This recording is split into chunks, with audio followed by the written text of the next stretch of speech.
darwinista! Você está em mais um episódio do Darwiniano.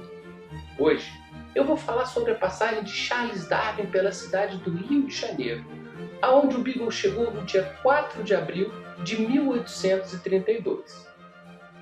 Darwin passou 3 meses no Rio e, nesse período, continuou maravilhado com a Mata Atlântica. Teve a oportunidade de fazer uma viagem de 2 semanas pelo interior do estado. Visitou pontos importantes da cidade, realizou inúmeras coletas e observações de história natural e ainda fez observações curiosas sobre os brasileiros. Eu vou falar sobre tudo isso. Vem comigo. Ao chegar no Rio, Darwin descreveu a costa como irregularmente montanhosa e com formas singulares, sendo a entrada do porto marcada pelo famoso Pão de Açúcar. Vimos uma grande quantidade de navios, além de toninhas, tubarões e tartarugas, e em gloriosíssimo estilo, o pequeno Beagle adentrou o porto e baixou suas velas. Já no primeiro dia, Darwin desembarcou e caminhou pela cidade com a companhia do artista Augustus Early, que havia morado algum tempo na cidade anos atrás. Desembarquei com Early nas escadarias do palácio. Caminhamos então pelas ruas, admirando sua aparência alegre e povoada. O plano da cidade é muito regular. As linhas, como as de Edimburgo, correm paralelas, cruzadas por outras em ângulo reto. As ruas principais, que saem das praças, são retas e largas. Graças às cores alegres das casas, que são ornamentadas por sacadas, as numerosas igrejas e conventos e as multidões apressadas nas ruas, a cidade tem uma aparência que revela a capital comercial da América do Sul. O primeiro dia foi bastante produtivo. Darwin combinou uma viagem a cavalo pelo interior do estado e também conseguiu, junto com Early, uma casa para se acomodar em Botafogo, definida por ele como maravilhosa e capaz de oferecer uma excelente acomodação. O deleite que Darwin experimentou ao vivenciar as florestas tropicais em Salvador se intensificou ainda mais no Rio de Janeiro. Anseio com grande prazer passar algumas semanas nesse lugar tranquilo e lindíssimo. O que se pode imaginar de mais delicioso do que observar a natureza em seu maior esplendor nas regiões tropicais? Ao fazer uma trilha a cavalo pela cidade, Darwin relatou que subia em curvas pelo morro e pude gozar de uma daquelas vistas esplêndidas que se pode encontrar em todo canto no Rio de Janeiro. Não sei qual epíteto tal cena merece. Linda é pouco. Cada forma, cada cor é um exagero absoluto. Durante um outro passeio pela floresta, escreveu: sentado em um tronco de uma árvore que apodrece em tais panoramas, sente-se um deleite impossível de se exprimir. O gorgorejar de um riacho, os golpes de um pica-pau ou o grito de um pássaro distante, pela nitidez com que se fazem ouvir, trazem a convicção do quanto está silente o resto da natureza. Darwin fez uma viagem de 2 semanas pelo estado do Rio, ao acompanhar Patrick Lennon até suas terras em Macaé. Eles saíram em grupo, a cavalo e de Niterói, no dia 8 de abril, às 9 horas da manhã. O cenário visto quando saímos de Niterói é sublime e pitoresco. As cores eram fortes e o tom predominante azul escuro. O céu e as águas da Bahia disputam em esplendor. Entramos em uma floresta que, na grandiosidade de todas as suas partes, não podia ser representada quando os raios de sol penetravam sua massa emaranhada. Eu estava completamente perdido, incapaz de admirar suficientemente esta cena. Após pernoitar em Maricá, Darwin escreveu: deixamos nosso miserável pouso antes do nascer do sol. O número de belos pássaros pescadores como garças, socós e as plantas suculentas, que assumem formas tão fantásticas, davam à cena um interesse especial. O grupo almoçou em Saquarema, cruzou Araruama, Cabo Frio e no dia seguinte tomou café da manhã em São Pedro da Aldeia. Depois ainda passou, ao longo dos dias subsequentes, por Barra de São João e Macaé. A maior parte desse período passei nas matas e consegui coletar muitos insetos e répteis. As matas são tão espessas que é quase impossível abandonar a trilha. As florestas são ornadas de uma das palmeiras mais elegantes, a jussara, com um caule tão estreito que é possível envolvê-lo com ambas as mãos. A parte macia, de onde saem as folhas, gera uma das saladas das melhores. Apesar da viagem cansativa e das condições, em sua opinião miseráveis, o encanto com a Mata Atlântica permanecia inabalável. É fácil especificar objetos individuais de admiração, mas quase impossível dar uma ideia adequada das sensações mais elevadas que são provocadas. Pasmo, espanto e sublime devoção enchem e elevam a mente. No percurso final para a propriedade de Lennon, Darwin escreveu: a estrada atravessava uma vasta extensão de florestas, onde avistamos lindos tucanos e abelheiros. E ao chegar à fazenda, se viu mais uma vez horrorizado com a escravidão. O agente do Sr. Lennon quase executou o plano de tirar todas as mulheres de suas crianças e seus maridos e vendê-las separadamente no mercado do Rio. Pode-se imaginar exemplo mais horrendo? Quão estranhos são os efeitos dos hábitos e dos interesses. No retorno ao Rio, passaram por Rio Bonito, onde Darwin reparou os cultivos de cana-de-açúcar e maracujá, e admirou os bandos de aves e belas igrejas. Passaram também por Itaboraí, onde Darwin criticou as estradas, dizendo que nem mesmo uma aranha conseguiria viajar por ela. Reparou ainda que todas as pontes eram feitas com toras de madeira e extremamente precárias, e a estrada era repleta de cruzes que demonstravam onde se derramou sangue humano por ali. Essa pequena expedição foi uma excelente oportunidade para Darwin ir além da cidade do Rio de Janeiro e ofereceu, além de uma experiência cultural, inúmeras localidades onde Darwin pôde realizar a captura de centenas de espécimes, tanto nas lagoas costeiras como nas florestas. Tudo meticulosamente registrado em seus cadernos de campo. Após 2 semanas de jornada, Darwin voltou ao Rio de Janeiro e recebeu algumas notícias bastante relevantes. O médico do navio, Robert McCormick, havia deixado a expedição e voltado para a Inglaterra em outro navio, aparentemente após discutir com Fitzroy. A princípio, houve um grande mal-entendido e até hoje se discute quem de fato seria oficialmente o naturalista do Beagle. Em resumo, nas expedições da época, o médico do navio era o responsável por estudar a história natural durante a viagem, e segundo essa tradição, McCormick seria o encarregado de tais estudos e se preparou para isso, tendo tido inclusive orientações de Robert Jameson para tal empreitada. Por outro lado, Darwin embarcou como convidado de Fitzroy para lhe fazer companhia e estudar a história natural, nas ideias de Fitzroy, principalmente a geologia, durante a expedição. Ao longo da viagem, Darwin recebeu do comandante todo o apoio possível e necessário para as capturas, desembarques e despachos do material obtido para a Inglaterra, o que deixou McCormick bastante frustrado e culminou com o seu abandono do Beagle do Rio de Janeiro.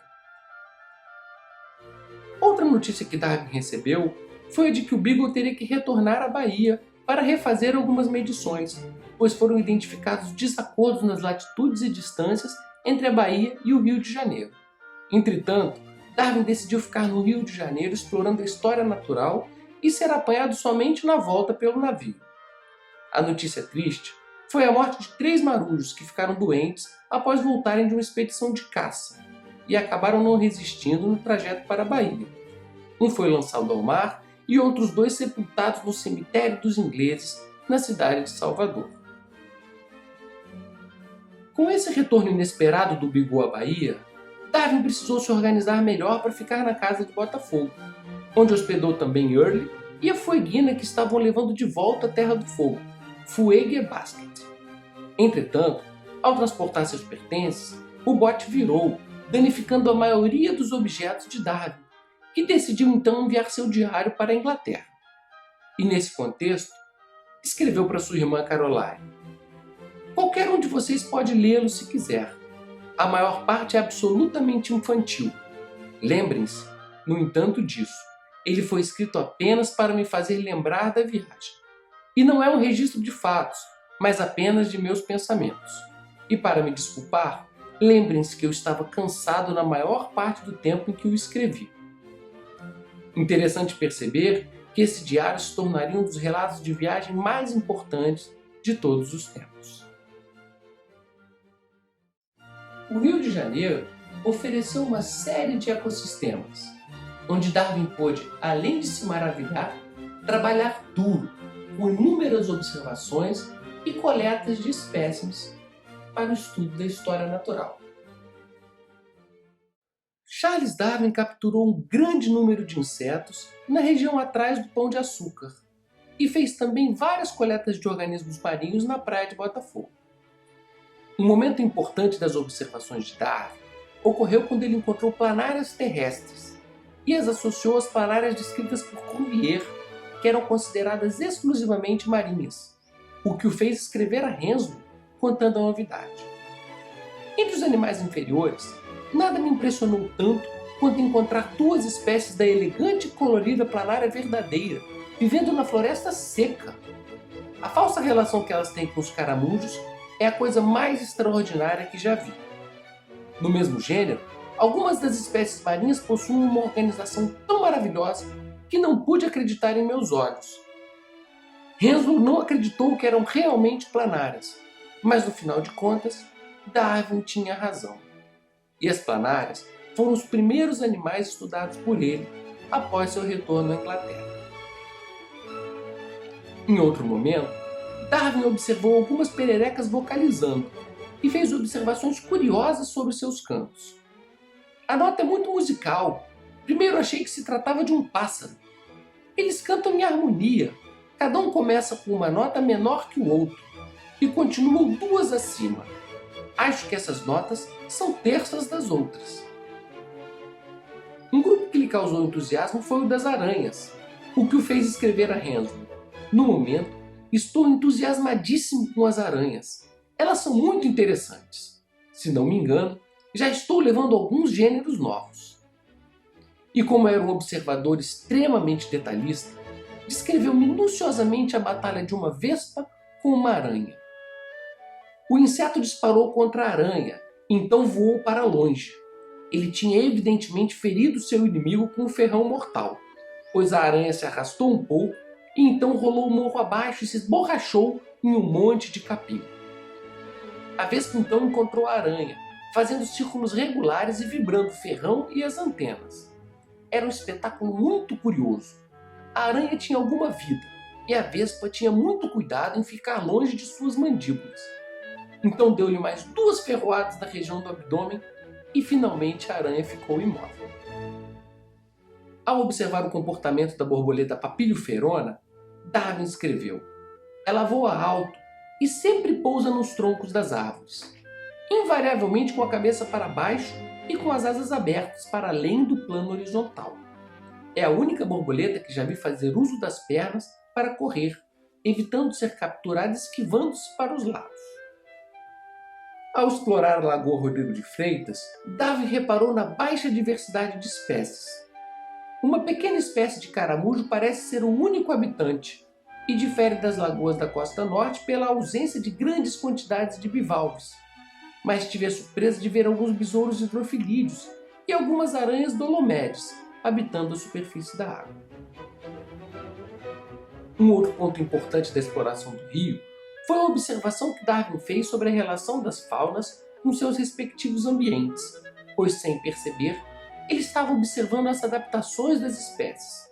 Entretanto, cabe ressaltar que Darwin ainda era um criacionista quando esteve no Brasil, e aparentemente ao longo de toda a viagem a bordo do Beagle. Durante sua estadia no Rio de Janeiro, Darwin subiu o Corcovado por pelo menos 2 vezes. Visitou ainda a Floresta da Tijuca, o Jardim Botânico, a Igreja Nossa Senhora da Penha e ainda tentou subir a Pedra da Gávea. A subida do Corcovado foi lembrada por apresentar em cada canto vistas diferentes e lindíssimas, e ao chegar ao topo, a paisagem lhe causou um pequeno êxtase. Darwin observou ainda que a trilha era usada por escravos em fuga e também por seus caçadores, que os buscavam vivos ou mortos, e no caso da segunda opção, levavam apenas suas orelhas como prova. Darwin também foi à Floresta da Tijuca para observar as quedas d'água e relatou que nem a altura nem o volume d'água são qualquer coisa muito importante, mas são embelezadas pela umidade, que aumenta tanto a vegetação que faz parecer que as águas fluem de uma floresta para serem recebidas e ocultadas em outra mais abaixo. No caminho, o cenário era muito belo, especialmente à vista do Rio de Janeiro. Certo dia, cavalgou até a Igreja da Penha e escreveu que, no que seguimos em relação aos subúrbios, nada poderia ser mais desinteressante que a paisagem. No entanto, a capela é alegre e construída em um dos redondos morros nus de Gneiss, tão frequentes nessa região. Na volta, passou pela Quinta da Boa Vista e foi até ao Palácio de São Cristóvão, na época, residência oficial do príncipe herdeiro, que seria aclamado imperador e teria o título de Dom Pedro II em 1840. O palácio, que viria a se tornar um museu nacional, foi admirado. Por suas grandes e regulares dimensões e pelas cores de suas paredes, possui uma aparência grandiosa. Fiquei muito impressionado com a beleza do edifício. Não esperava ver coisa tão elegante no Brasil. No entanto, a visita ao Jardim Botânico não impressionou Darwin, que declarou ser o nome Jardim Botânico apenas uma cortesia, por se tratar de um lugar apenas de diversão e de plantas destacadas por sua utilidade. Ficou ainda decepcionado com os pés de chás, murchos e feios, e ao preparar a bebida, quase não sentiu seu verdadeiro sabor, mas coletou um ramo. Havia pés de cânfora, sagu, canela, cravo e pimenta. A fruta-pão crescia com grande voluptuosidade, e tanto a manga como a jaca também estavam ali.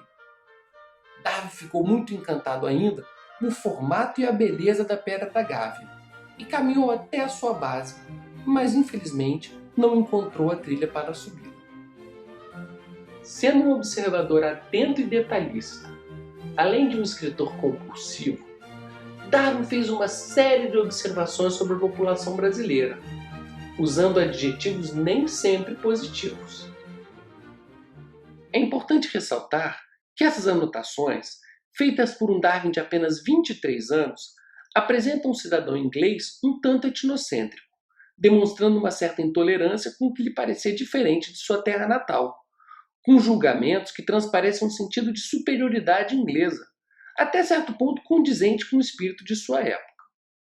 Portanto, devemos ter esse cuidado ao analisá-las nos tempos atuais. É uma calamidade como a vida é incerta nessa região.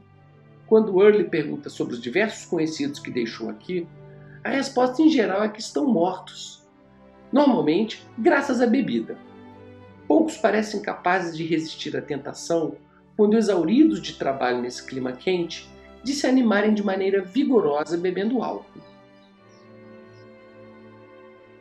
Ao precisar de um passaporte para sua viagem, que foi relatada no início desse episódio, Darwin reclamou: "Nunca é agradável submeter-se à insolência de homens de escritório, mas aos brasileiros, que são tão desprezíveis mentalmente como miseráveis, é quase intolerável."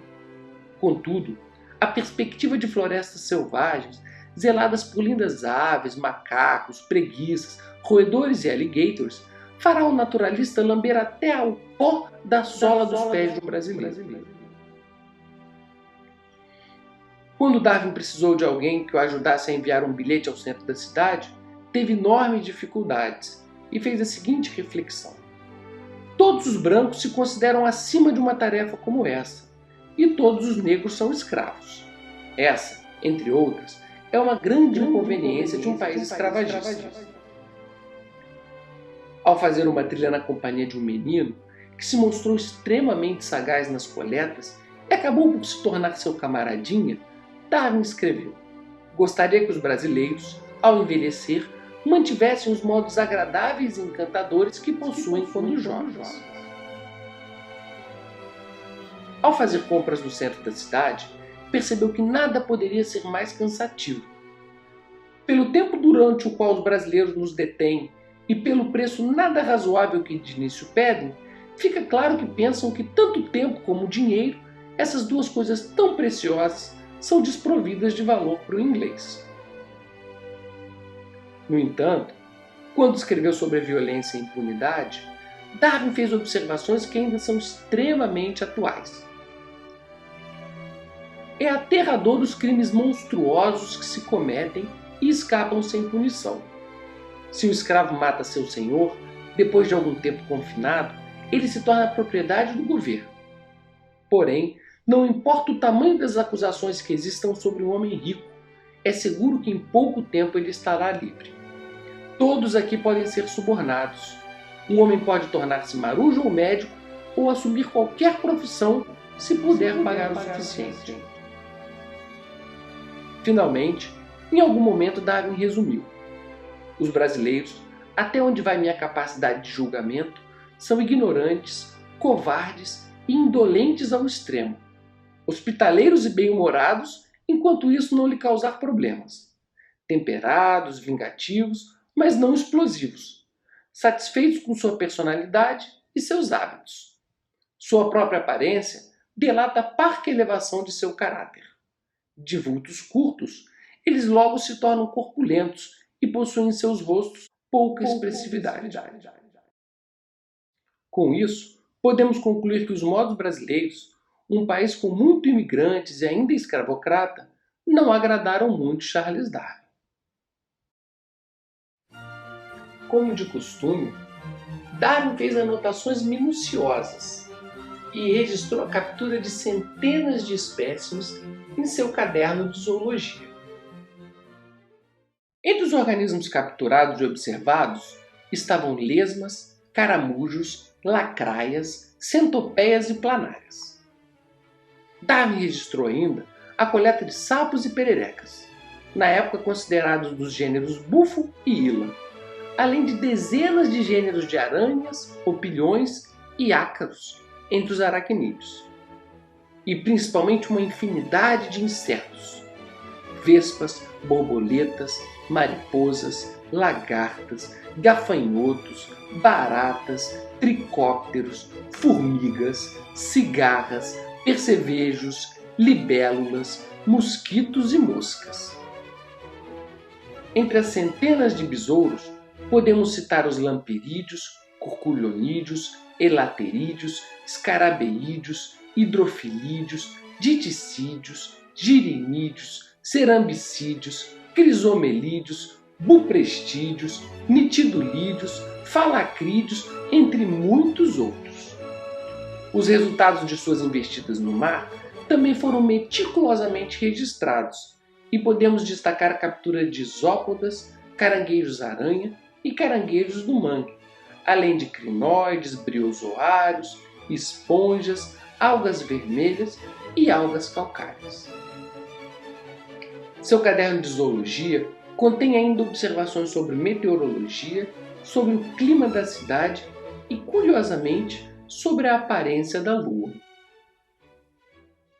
Em sua última visita à Mata Atlântica, Darwin se deu conta de que o prazer que obtinha ao ver aquelas cenas só aumentava ao invés de diminuir. E continuou: hoje segui um riacho que corria entre imensos blocos de granito. Arte alguma poderia retratar uma cena tão estupenda. Logo descobri que, mesmo rastejando, não conseguia penetrar a densa mata de vegetação. Já em seu último dia da cidade, Darwin concluiu: estou satisfatoriamente contente com o que fiz no Rio em História Natural. Diversos pontos foram desconsiderados. A geologia aqui é desinteressante, a ornitologia e a botânica muito bem conhecidas, e o mar foi todo improdutivo, exceto pela Baía de Botafogo, de forma que me vi reduzido às classes inferiores, que habitam a terra ou a água doce. O número de espécies de aranha que recolhi é algo gigantesco. O tempo durante essas 11 semanas passou tão deliciosamente que meus sentimentos ao deixar Botafogo são plenos de remorso e gratidão. Entretanto, ao se reacomodar no Beagle, Darwin reconheceu que estava com saudade do seu pequeno e apertado espaço, dos ruídos do navio, dos homens cantando na proa e da mobília rangente na cabine. Ele já se sentia em casa a bordo do Beagle, e finalmente no dia 5 de julho, às 9 da manhã, o Beagle ergueu a âncora e deixou o Rio de Janeiro rumo à Argentina. Então, espero que você tenha aproveitado esse breve relato sobre a passagem de Darwin pela cidade do Rio de Janeiro. Eu acho importante ressaltar a capacidade de Darwin de se adaptar aos ecossistemas que lhe eram apresentados, e ele soube aproveitar muito bem as oportunidades que teve. Outro detalhe é que aparentemente foi a primeira vez que Darwin fez uma relação do tipo de fauna com o tipo de ambiente, uma prévia do que ele chamaria de adaptação 30 anos depois. Bem, o próximo episódio será sobre as descobertas de Darwin na Argentina, que foram extremamente relevantes para a mudança de seu pensamento. Eu vejo vocês lá. Até logo!